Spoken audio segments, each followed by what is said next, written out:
Down power amplifier has been pushed. Now we're on the air on TV. Since 6 News turned on its transmitter and started broadcasting in 1949, there have been hundreds of different people who have brought you the news of Omaha and the surrounding communities. It's coming down in sheets right now. We air the end results, but rarely do you see how the stories are made. How about you, Staying John? in the basement of the station. For the next half hour, This is our contingency plan for the blizzard. a WOWT 6 News special, So I've got my heavy bag here, a couple of changes of clothes. an inside look from the other side of the camera. WOWT 360. Here now is Brian Mastry. There's little evidence of the Groundhog Day blizzard from 3 weeks ago. Punxsutawney Phil that day did not see a shadow. Around here, he wouldn't have been able to see a thing through the driving snow. It was one of those storms with a big buildup.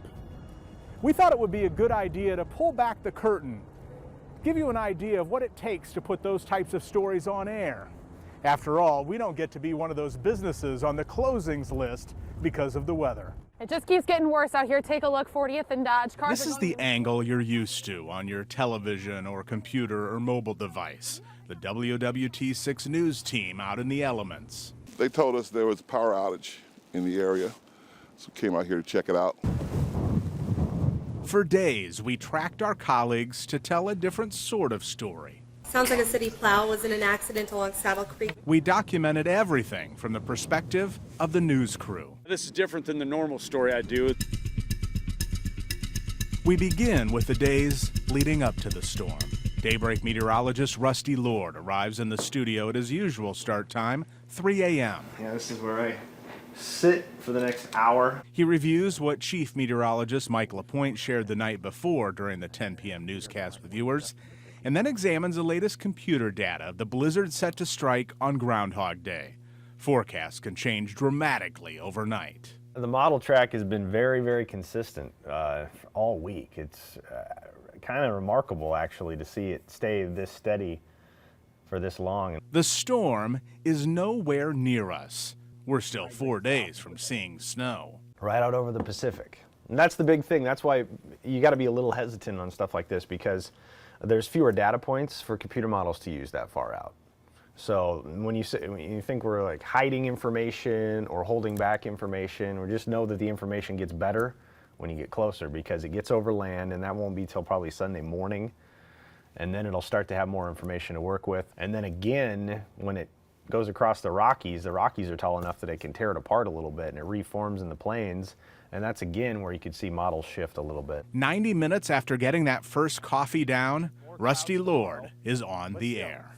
Back-to-back days near 50 degrees in January, that's good stuff. Now all the focus here is on Tuesday. The science side of me, I wouldn't have said anything until the weekend, just because so much could change. But a lot of these computer models, majority of them are, run by the National Weather Service, and they're openly available to everybody, so people can look. And once you start to get a couple images floating around on Facebook, that's about all it takes to get people excited. This is the Groundhog Day storm that continues to show up on computer models. 4 days out, the chance of snow stands at 80%. Today, looking more and more likely we'll get some snow. The big question, how much? And computer models starting to actually agree less here over the last 12 hours. So that's the uncertainty that comes with this, and one of the reasons why it's tough to pinpoint this far out, and we'll have more information as we get closer. All right. I'm in favor of the model that shows less, by the way. Yes.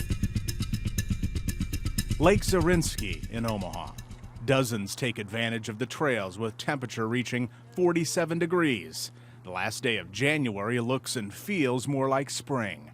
It's also a reminder of how quickly the weather can change in Middle America. 21 hours before the storm. Omaha! Jim Cantori gets ready for a live shot for the Weather Channel. He goes where the storms take him. His team set up shop in Council Bluffs. Hello, everyone. We're waiting for big snow, maybe some thunder snow tomorrow morning here from Council Bluffs. We're now 13 hours before the Groundhog Day blizzard is expected to hit. Kids got what they wanted, a snow day tomorrow. All major metro school districts cancel school for the following day. 6 News. The newsroom phones haven't stopped ringing with business cancellations. Well, it all started at about 1 o'clock today when Papillion La Vista closed school. And then it was just like all at once a flood. Daybreak, Matt and Chase will be in addition to Jenna and Myerton. Down the hall, the afternoon news planning meeting is underway. The looming blizzard, of course, the big story. For 10, we have Matt and Cody on Snow Patrol. Producers, reporters, photographers, and managers hash out story ideas and the best way to cover the impending storm. But the snow is still at least 12 hours away. And then what else did we have in the 5 o'clock? We also have the M's Pub trash story. Basically, this whole alley right next to M's Pub is just covered in trash. Chapman says it's totally disgusting. The M's Pub fire in the Old Market dominated the news cycle for a couple of weeks.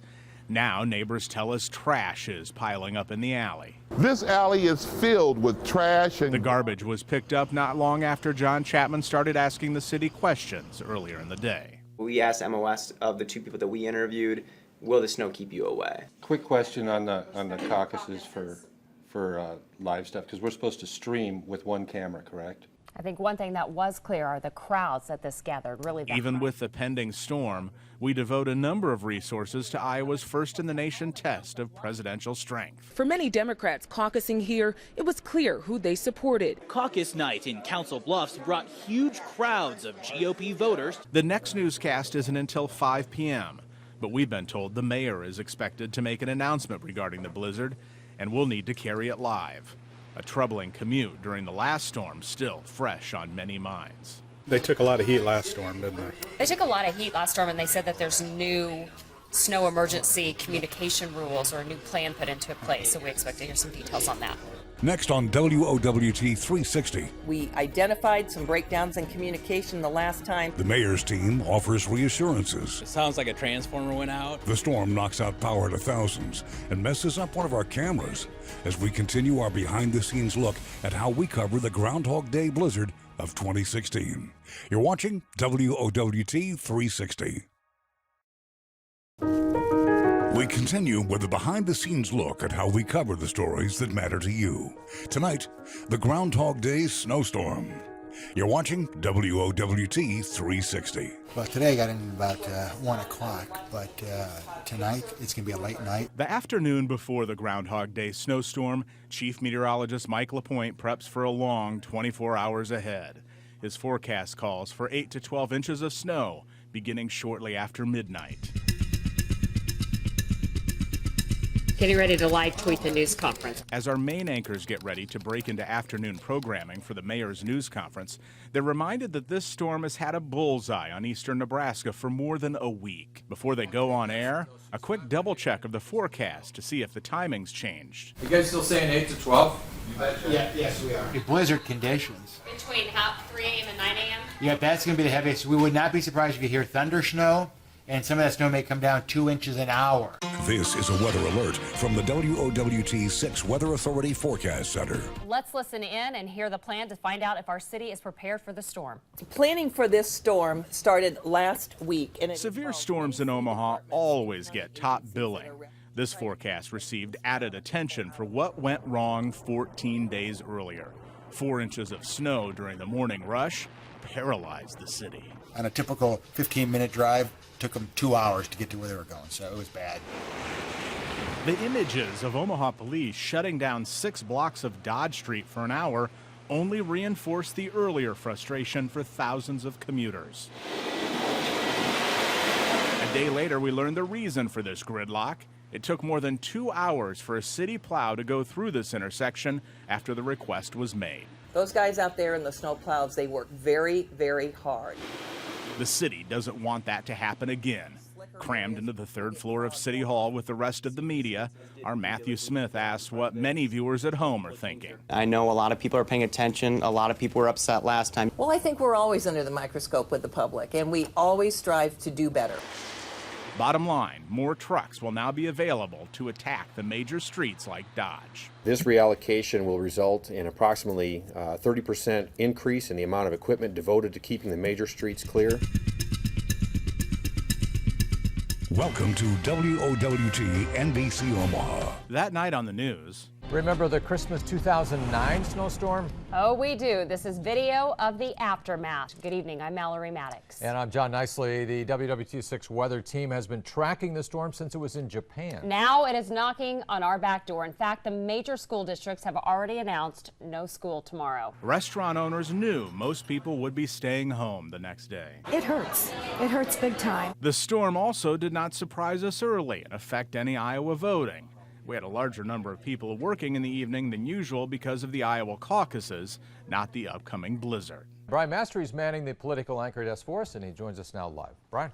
John Mallory, Texas Senator Ted Cruz, of course, the Republican winner. For Democrats, Hillary Clinton topped Bernie Sanders by a handful of delegates. And the forecast remained locked in. How much snowfall? Still thinking 8 to 12 inches here across the board. Remember what the mayor recommended earlier in the day to help alleviate any replay of the morning commute disaster 14 days ago? Only city essential designated personnel will report to work tomorrow. And I am encouraging other businesses to consider that option also. In this business, if your job is in the news, all of us are essential to telling the story. We employ two methods of getting people to work in a storm. We'll come and get you with a station SUV, or just keep you close. Staying at the Element Hotel, just to make sure we can make it into work tomorrow morning. All hands on deck for the blizzard. How about you, Staying John? in the basement of the station. You're staying in the basement. I got the better end of the deal, I guess. I've got my pillow, I got my little rollout, everything I need. We never did find John that night, even though we spotted him carrying in his rollout bed. By the end of the 10 p.m. newscast, It's going to be a long night. All of us coming in early tomorrow for the blizzard that's moving in. the overnight crews begin to filter in, some Good night, earlier than Will. usual. And Mallory preps for a short turnaround. The hotel in Midtown Crossing is just a few blocks from our studios. Staying here all but guarantees a blizzard won't keep her from work. It's going on 11:30 p.m. Coming up. Yes! Thunder snow! Thunder snow hits Omaha with a flurry. I've never seen that many from a single storm like this. And thousands of people. No power here. Wake up to no power when WOWT 360 returns. Groundhog Day 2016, 3 in the morning, and it's snowing. It would be a couple of hours before it starts to look like a storm. It's coming down in sheets right now. By 5 a.m., it's getting hard to see outside. Visibility's below a mile. That's where we get our official reporting information is from Epley Airfield, and they're reporting a quarter-mile visibility. I wouldn't want to land a plane in that. A little before 6 a.m., there's usually a bit more traffic downtown, early risers getting to work. On this morning, we see more snowplows than cars. The good news is we don't have any accidents right now, so I'm hoping that means that most people are taking our advice, staying inside and staying home. It seems commuters heeded the warnings and decided to stay home, or perhaps come in a little later than usual. 5:45 on this Tuesday morning, and we continue to monitor Groundhog Day blizzard. Yes, it is upon us, and just within the last half hour, road conditions seriously deteriorating across the metro. While the WWT6 News studio is a comfortable 65 to 70 degrees with no wind, Or you can see him kicking it around. the storm shows little mercy to our daybreak crews in the elements. We've been out here standing waiting for this live shot for about maybe 5-6 minutes, and I am soaked because of how thick and wet this snow is. Photographers often need a handkerchief to keep lenses clean. It's accumulating all over your stuff. We could have used a shovel. I'm not sure it would have helped. Watching just one of our live shots left little to the imagination of how hard it was snowing and sticking. It's just another day, huh? Didn't think it'd come down this fast, though. Oh my god, no way! Oh my god! Yes! Thunder snow! Oh Those my god! power flashes would prove more than a nuisance in some parts of town. I've never seen that many from a single storm like this. Usually you get 1 or 2 claps and then cold air takes over and we're done, but that's incredible. I need more coffee. Maybe less coffee, I don't know. If this reporter was talented enough to be a rocker, I would consider Thunder Snow for the name of our band. A friend of mine who's a weather girl in a different city got the Thunder Snow symbol tattooed on her. Because it's that big of a deal, guys. Even with light traffic, for those who decided to drive in the Groundhog Day blizzard, there are still problems. Things have drastically changed here within the past 10 minutes. Sounds like a city plow was in an accident along Saddle Creek and Leavenworth. For this storm, we had no problem spotting the extra presence of plows on the road. Remember, the city changed how it attacked the streets based on what was exposed during the last storm. Numerous reports of thunder snow. If you can see this here at home, all these little dots, it looks like there should be thunderstorms out there, but these are lightning strikes, numerous reports of people hearing thunder. And thousands without power when WOWT 360 returns.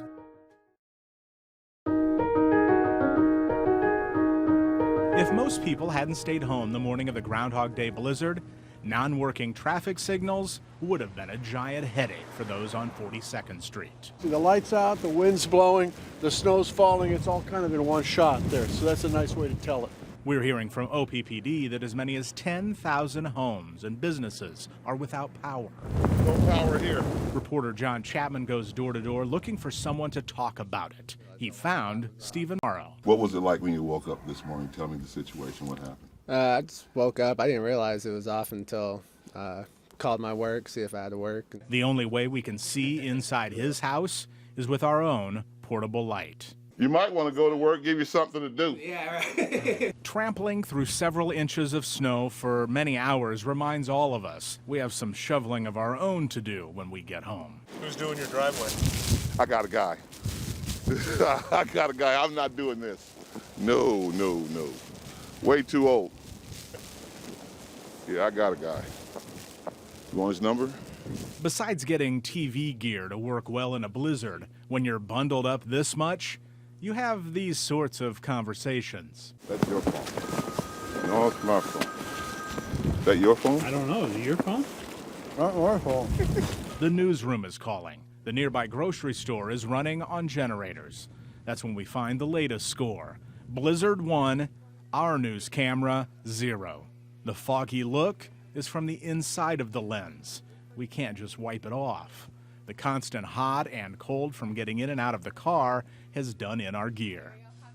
Meanwhile, It'll be a great inside look. our news team is blanketing the metro. So we're out here at 165th and Maple, and we just came across this snowplow that did end up getting stuck. We're riding along with Papillion snowplow drivers. Folks like Jerry making it safe for us out here. And monitoring public safety with Sarpy County Sheriff deputies and 911. We're around 50th and Grover, and the OPPD crews are out here trying to restore power. That Groundhog Day morning, we're on the air for 7 hours. I-80, it is closed from Lincoln to Kearney. Well rested, our main anchors finish up our live coverage.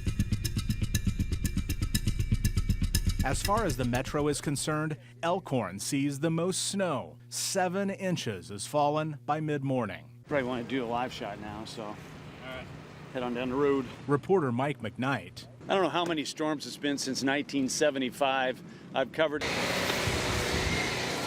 Hits pause on his 6 on Your Side investigations to cover the snowstorm. This is different than the normal story I do. Those are a little more serious than this, though a snowstorm is serious, but people aren't stranded. They're out having fun in this. So this is a little break in the action. He catches up to the kids enjoying their snow day.